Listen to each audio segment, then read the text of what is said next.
morning, judges. My name is Lian, and I'm very honored to be here to represent you the employee training application from our group, Analytics Alchemist. Our application is Empower You. This is our content, which has 7 parts, from the opportunity highlights to the prototype and design. So our team has 4 members, me, Flora, Karina, and Gabriela, and we come from Master of Business Analytics, University of Auckland. Let me guide you through the opportunity highlights. So among 6 workflows that you required us, we decided to choose employee aspects in its SME enterprise.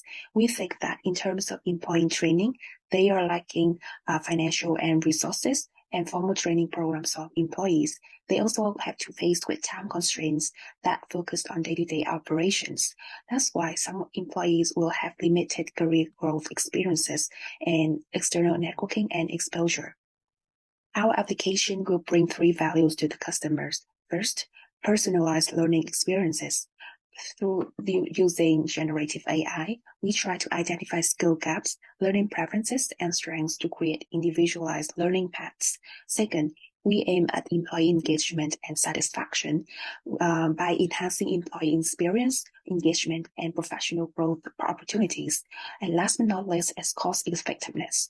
We want to create a scalable and accessible platform which eliminates the physical training venues, travel expenses, and other logistic costs related to traditional training methods. Next, our groupmate Flora will explain about the business model. Thank you so much, Liam, for your speech. So now I will talk about the business model for Empower You. So as you can all see on the canvas, I have listed all the keywords for our business activities. On the left side, we have the orange part with all the partner activities and resources we need for our business to operate. And on the right side, we have all the segments that related to our customer, including the customer segments, relationship, and our channel with our customer. And what's connected these 2 big parts in between is our value proposition, which is our aim as well, to customize training programs that help each individual to learn and improve.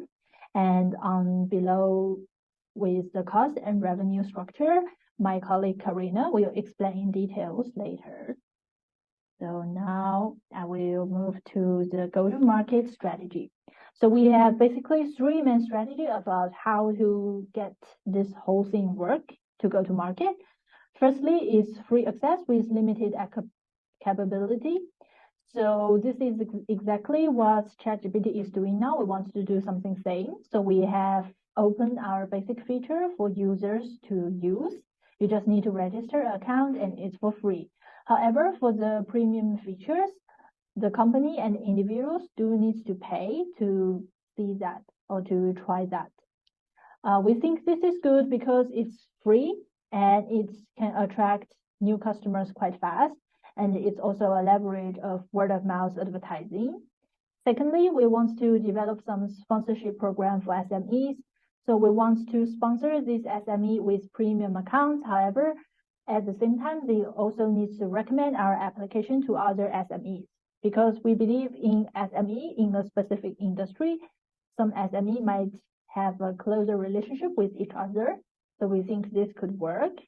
And at last, we also want to collaborate with some industry associations to build some strategic partnerships. For example, like I mentioned, we want to have our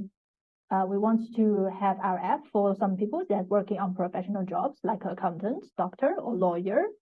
Then we could just partner with accountant association or doctor medical associations to let these targeted customers get access to our app faster. In our financial model, we are separated into 2 parts, generative AI cost and revenue estimation. In generative AI cost, it includes early financial know development and research phase and later support and revenue maintenance phase. While in terms of the revenue, we set up 2 different types of free individual subscription and enterprise purchase fees. In early financial research and development cost, there are 3 parts. dialogue, financiality, skill match, and learning resource recommendations. Later sport and maintenance cost. There are user interface and experience, file storage and security and data privacy. We get this range of the cost in many aspects in the current marketing situation by asking the ChatGPT about estimates cost to create a new generative AI website of the office with some specific functions.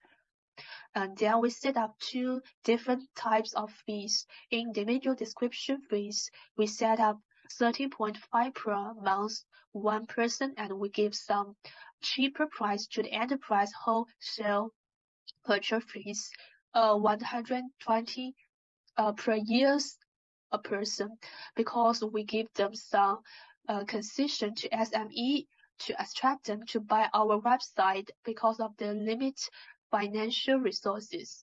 In this slide is our estimated financial model. Expect the file storage and security data privacy. The other aspect at the beginning one-time input cost. We just set up the cost in this aspect at an average view from the range of the early two sites, but we need maintenance costs every year, 42,500 to issue our user cloud data and the normal option of our website. Our revenue estimation model indicates general growth with initial year, offering the platform with a basic version for free to the individual to collect the test data and attract customers, and give the premier vision publication to the enterprise. We anticipate 5 corporate wholesale subscribers, each with initial minimum order of the 30 in the first year. In the second year, we anticipate 5 individual subscribers, and with the later years grow doubling the previous year's numbers. In our estimation model, we can see we can make the break even in the fourth year and make great profit in the fourth year. Now I will introduce our prototype website, which is our first stage solution. We will use this website to develop an app on our second stage. To use training website or app, first it will collect employee data, personal data, such as interests and also current skills owned by the employees and future skills that the employees hope to have. Then it will also take into account the employee's position within the company and suggest skills that the employee may learn to further develop themselves, both in the capacity of their current position, but also in their future roles. Shown here is the interface for the employees. In here, user will be able to view their skills and progress at a glance. Here is the training module for user. The website allows users to train their skills through different ways, taking into account different employees learn better through different ways. This can be videos for visual learners, case simulations for practice purposes, readings, and also through discussions with peers and seniors. The app will also have performance tracking, which will track how far the employee has progressed, and mentors will be allowed to post feedback in the employee's account. Another function of the app is to encourage communication and collaboration between employees at all levels. There will be a chat function which will allow employees to instant message or chat with selected peers or mentors. There will also be a forum which will be company-wide, which will allow a wider range of communication. As you can see, this is still our prototype version and we will continue to polish it. And this brings us to the end of the presentation.